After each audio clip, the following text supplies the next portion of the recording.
Good morning, everybody. This is Frank with Iron Age News on Friday, June 27th, around 9 a.m.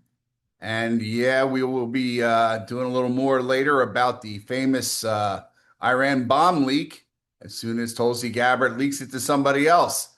But in the meantime, speaking of leaks, speaking of scumbags, speaking of people who are supposed to be in the Republican Party, we're going to discuss John Thune, Senator and Sea Sucker at Large, known puppet of Mitch McConnell, and currently involved in ripping up what's left of Trump's big, beautiful bill by allowing a third party, the parliamentarian, who is a Democrat, to just do whatever she wishes to do with no stoppage from him, which is a sign of the McConnell mafia.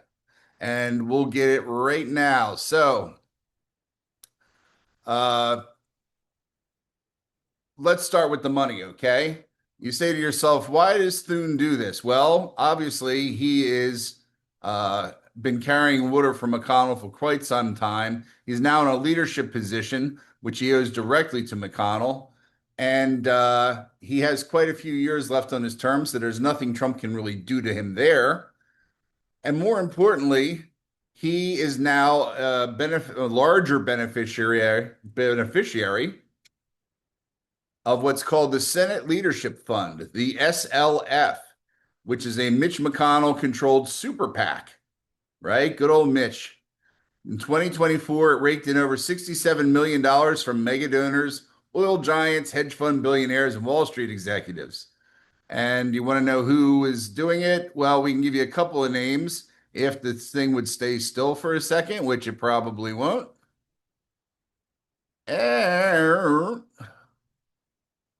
No, one more second. Sorry, guys, working big budgets here. Well, I thought I was going to be able to tell you that, but it looks like it just decided to crap out on us. Nope. Here it is. Ken Griffin, Occidental Petroleum, Chevron, and others who will remain nameless. Okay. And what is their big fear? Populism. Populism in the form of the MAGA movement. SLF isn't just a campaign fund. It has for some time been a political weapon. It rewards obedience and punishes dissent. It sets up establishment candidates, sabotages populists in the primaries, and decides which policies get oxygen and which get choked out. Kind of funny, huh? Another reason not to like Mitch McConnell. If you see different researches on him, if you do searches on it, he's benevolent, he's this, he's that, he's quiet, he's disciplined. What McConnell's done over the years is used the parliamentarian procedure as a weapon in and of itself. We do a little bit more talk about that at the southfloridaconservative.com website on the text document to this. It's something you should take a look at because as long as Thune is around and a couple of the other little Muppets, you're never going to be done with Mitch McConnell or the SLF. And the swamp is the swamp, people, Republicans or Democrats. So enter John Thune, senator from South Dakota, the so-called Senate whip, right? That means his job is to count votes, enforce discipline, and carry water for leadership, which he's not doing. But make no mistake, his leash runs right back to Mitch McConnell. Even though McConnell may have stepped back, as they say, even though his brain goes into neutral, when it's not in neutral, it's thinking of ways to fuck over Donald Trump. So one of those ways is John Thune, and the other way is the parliamentarian and doing her job over there on the budget. Thune has his own mini SLF machine. It's called New Heights Action, HEIGHTS, if you can't understand my accent. Seated with cash from Blackstone CEO and other loyalists in the donor class. In other words, he's not working for South Dakota.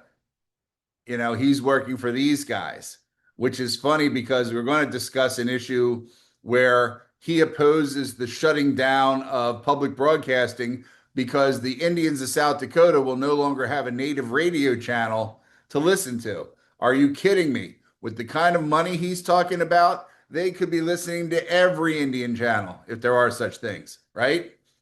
So that's why when Trump's big, beautiful bill hit the Senate floor with bold reforms, slashing the Fed, gutting the EPA, cleaning house at the CFPB, Thune stood by the parliamentarian who blocked it. He could have stood up and removed her at any time, but he didn't. Well, why? Not because they had a high school crush, because he is too gutless to do the work himself when he can just sit back and let this shit roll through, which has the fingerprints of a Mcconnell job all over it. And because doing the right thing would cost him access to the jet fuel of DC power, donor money, committee favor, and ultimately the big white ass of Mitch McConnell to kiss. So think about this. Thune's job is to lead the Republican caucus, but every move he makes protects the donor elite from the very donors who put Republicans in power, right? Because what? They didn't want to go with the communists, so we ended up with them. Do you want a senator who serves the people or who protects procedure like a freaking hall monitor, right? While the country is going up in flames constantly. So those of you in South Dakota, Thune is loyal, but he's not loyal to you. He's loyal to a Senate power structure that was designed long ago to neutralize any serious populist threat. It was built for control. It is a palace guard in suits. All right. And if it's, like you said, the thing with the Indian radio, I must laugh again.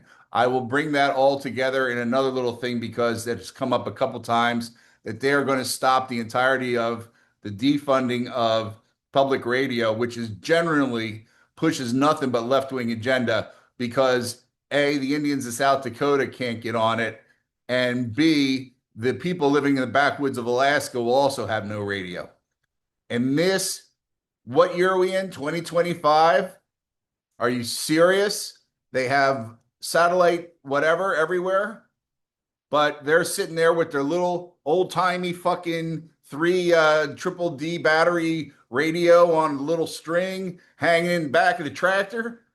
I doubt it very much. It is the weakest excuse I've seen to turn your back on America. So what are you going to do now? Okay.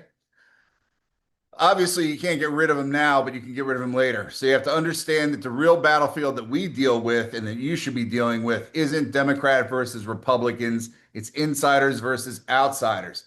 And right now, the outsiders have the people, but the insiders still have the purse strings. And we're talking you know, that's how it's going at this point. If you're waiting for Thune to grow a spine, don't. He's a puppet. He is the ultimate Pinocchio. If his nose would just grow every time he lies, his wife would be much happier with him. Okay. So it's time that people realize who these guys are. You should call him out anytime he says something, and he's not going to be out there saying very much. But I would think the junior senators who know that they aren't going to get any money out of the SLF should just say, hey, forget this. I'm going right at him. I'm going to kneecap this punk, and we are going to make him look so bad that it would be embarrassing to give him money. It takes a lot to embarrass a Blackstone executive not to give you money. Same as Big Sugar here in Florida. It takes a lot to embarrass them not to give you money, but there will come a time when you've embarrassed them enough that even they can't do it.